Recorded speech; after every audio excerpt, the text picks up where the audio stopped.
Welcome back to the Tracy Take. I'm Tyler here with my brother Ryan, and today we are breaking down the Atlanta Falcons 2024 NFL Draft. We're going to review every single pick and super fun weekend. I'm glad that it is now come and gone, and we now get to analyze every single selection. Before we do that, if you haven't already, subscribe to the Tracy Take and like this video to help out with the algorithm. We're trying to get to 4,000 subscribers by the start of the NFL season, so any help is greatly appreciated. Ryan, let's pull this up here. Let's do it. I've been thinking about what to say since Thursday night with this pick, and I will. It's very bittersweet because I know we're Falcons fans, but as a family, though, we're all Indiana Hoosier fans. Actually, unfortunately, Yeah. I've been cursed with watching bad football for most of my life.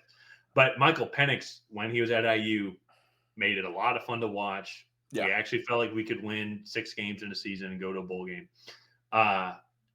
And so I feel so torn with this pick. I love the idea of the development of the guy and preparing for post Kirk Cousins, but I think this is the wrong pick. I just personally think it's the wrong pick. Yeah. I understand that he probably wouldn't have been there if we traded back. I understand he probably most definitely would have not made it to the second round.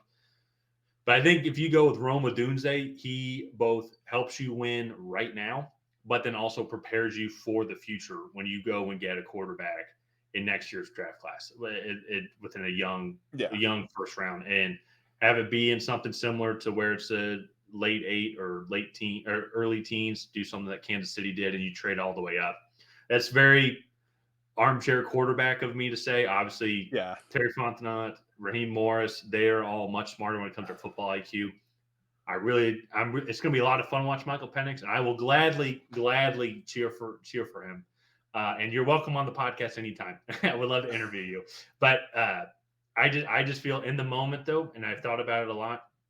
I get what they're saying, where you're trying to prepare for the future, but you don't go and spend $180 million on a quarterback here, and then you're bringing in all these other receivers as well, and you're making all these other moves to then prepare for the future. I think this is the ultimate win now mode. I think everybody in the NFL thinks the Falcons should have won the NFC South last year. Should have been way better than what their record was, but because of poor coaching and poor QB play, we fell down significantly. And we did get the injury bug a little bit, to be fair. Yeah. I think you go Rome Odunze here. That's my opinion. Ryan, what are your thoughts? I'm going to start off by saying I 100% agree. I think you have to go Rome Odunze in this specific situation. But just to kind of, I think, explain what Terry Fontenot and this Falcon organization was trying to say throughout those press conferences, Michael Penix Jr. is a fantastic quarterback prospect. We've known that probably since really he was at Indiana, but he had the injuries, and so there was a lot of concern there. But I think you look. One, I think this pick says a lot about how they view next year's quarterback class, and they would rather be a year early than a year late at addressing the quarterback position because of the experiences that they just went through with Marcus Mariota and Desmond Ridder. So, with that being said, I understand that aspect of it. You don't want to be caught shorthanded, especially when your starting quarterback is 36 years old, coming off a torn Achilles, right? And so I understand that aspect of it, but at the same time, I feel like it's a little contradictory to go out and pay Kirk Cousins $180, $200 million, whatever the contract was, and then go get Michael Penix. Well, and then to add on to then your point is you go and you get the 36-year-old quarterback that's coming off a major injury, a full Achilles tear. Then let's go draft the quarterback who's also had major injuries throughout his college career. I understand that all the injury stuff is past. I know he had 2 full years playing great football up at Washington with no concerns whatsoever. Maybe it goes to show you how awful the IU football program is that they couldn't keep these guys healthy. And so, but so maybe that's it. But then, and so still, so that's what, and then you go get a lefty quarterback. Well, like you're past 25 years, not 20. Well, I guess since Michael Vick, everything's been set up for a righty. So for your offensive line help. Maybe I'm being too nitpicky there for that point, but still, I would totally I would be supporting this pick right now if Rome Odunze was not on the board. Because actually, you know what? I could understand it if you'd want to go and wait, especially in 2 with these next 5 picks we're about to go discuss. If you would want to wait on addressing the defensive line, which they most definitely addressed the defensive line in this draft. But if Rome Odunze wasn't on the board, if he was taken, Malik Neighbors was taken, obviously, if all 3 of those top receivers were off the board, I would 100% totally get that. And apologies too, I'm just not realizing. Well, Tennessee, obviously they took J.C. Latham there instead of Malik Neighbors. So apologize about that error. But in general, though, super excited to have Michael Penix here in Atlanta. It was, I think we were all, everybody was just super, super shocked, so to say. And so I think some people were kind of shocked as well with their next pick. I've come around to it a little bit more, but with Rook Aurora, a defensive tackle out of Clemson. There was a run on defensive tackles kind of right after this. He was the start of this. I do like the player. I like the fit. I think it was a little bit early, in my opinion. But maybe he wouldn't have been there just because there was a run on defensive tackles. And so if they had some insider information on, and so they found the guy that they were wanting to do. I also think, too, now looking back at how they drafted, this is the start of their new, I think, kind of defense that they're going to be bringing in here as well. So we're going to have him with Grady Jarrett. And then also then too going to bring in Braylon Trice, Brandon Dorless, who we're going to talk about in a second. But really quick, a really athletic defensive tackle here. Probably going to be switching then to a 3-4 defense overall. My one problem with this pick is we gave up the second, third round pick to move up to go and get it. That's probably my biggest issue with this here. So to me, then it's just going to be the rest. Like, is he going to pan? Like, was it worth it? And so we've had some success drafting defensive tackles from Clemson in the past years. So I will. Grady Jarrett's from Clemson. If you didn't know that, okay, I didn't. I did, your face, okay, your face looked like you didn't know that. So no, that's just your face. Okay, perfect. But Ryan, what are your thoughts on Rook? We had him probably on our board around 60, so maybe a little early. But once again, I'm not too worried about it being early. My concern is the fact that we gave up that second, third round pick. That is my concern, and then also the fact that like you look at the very next name, Jersey Newton was one of the top defensive tackles on the board. They are similar athletically. I think Jersey Newton is a little bit bigger than he is, but that's probably my biggest thing. Is there were other defensive tackles on the board that I liked about the same, maybe if not a little more in the case of Jersey Newton.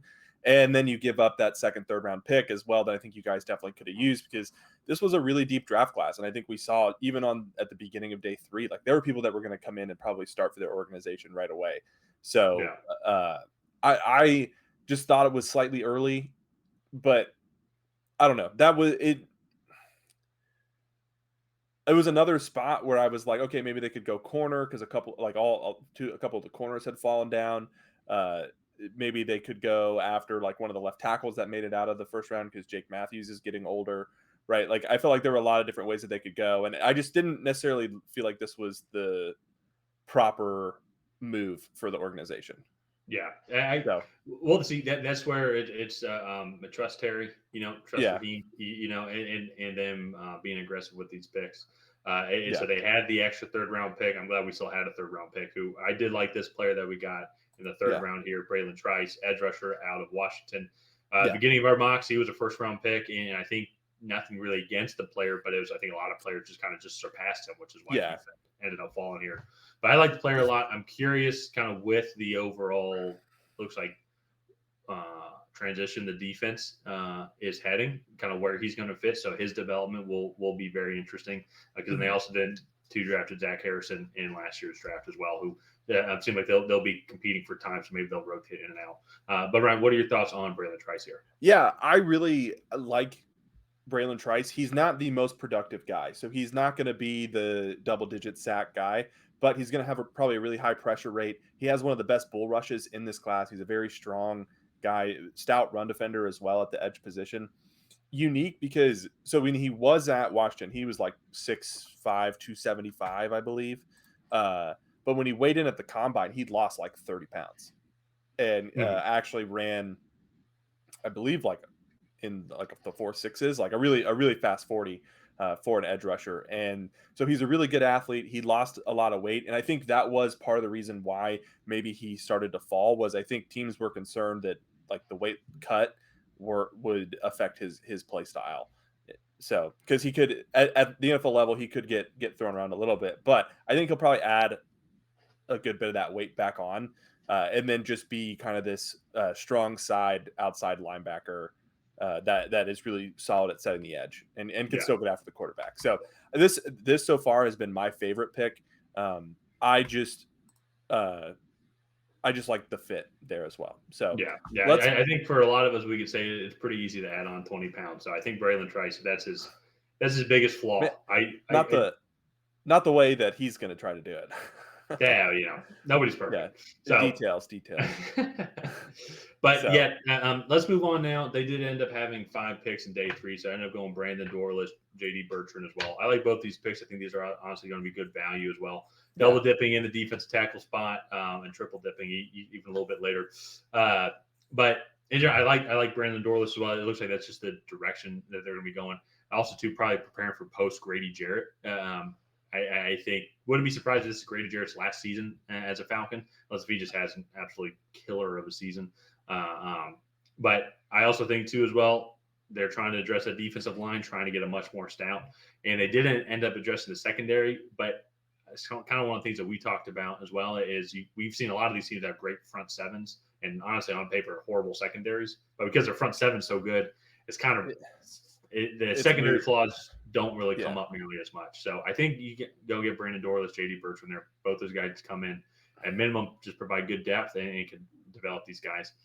Next 2 picks, I'm kind of curious about on your thoughts as well. With Jace McClellan, running back out of Alabama, and then Casey Washington, receiver out of Illinois. We're good on running backs. I don't think we should draft running back in the 2025 draft. Casey Washington, I like that we addressed the receiver spot. He looked like he was a versatile receiver as well, and quick and shifty. What are your thoughts on these 2 players? Yeah, I mean, Jace McClellan, I think he's going to be more of a third down back at the NFL level. He's undersized, not super great in pass protection, but can definitely learn. But again, he's the third back in that room with Tyler Algier, Bijan Robinson there as well. So just good running back depth. Casey Washington, I think, is interesting. I do remember watching him a little bit more after they showed like the highlights when he was drafted, and doesn't get great separation but I think he is a good athlete, and if developed properly, he could become a contributing wide receiver. For me, some wide receivers do this, and it just makes me so mad. But if you watch him, his like get off on the line of scrimmage is like 7 steps, and he's just like doing these little choppy steps, and it's all just this wasted movement, and he's not actually going anywhere.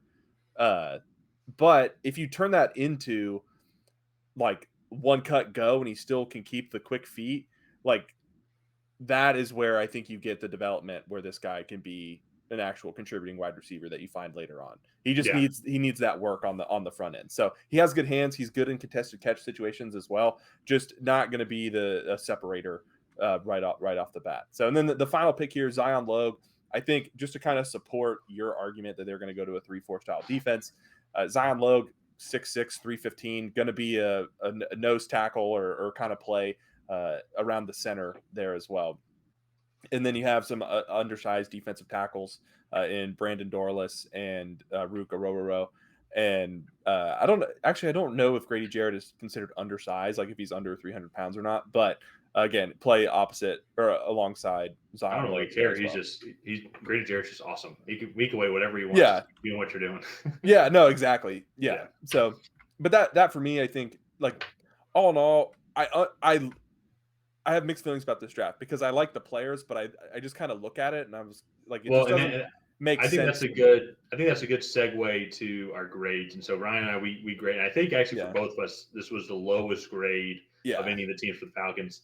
But I think I think that's part of it. I think just because it was shocking. I think the biggest thing for me is just going to be the amount of risk that was taken, I feel, with some of these draft picks. And so that's why it's lower on me. This could 100% maybe be like 3 years from now, we could go and look at like how dumb we're already dumb, but now there's physical evidence if we're wrong on our opinions here.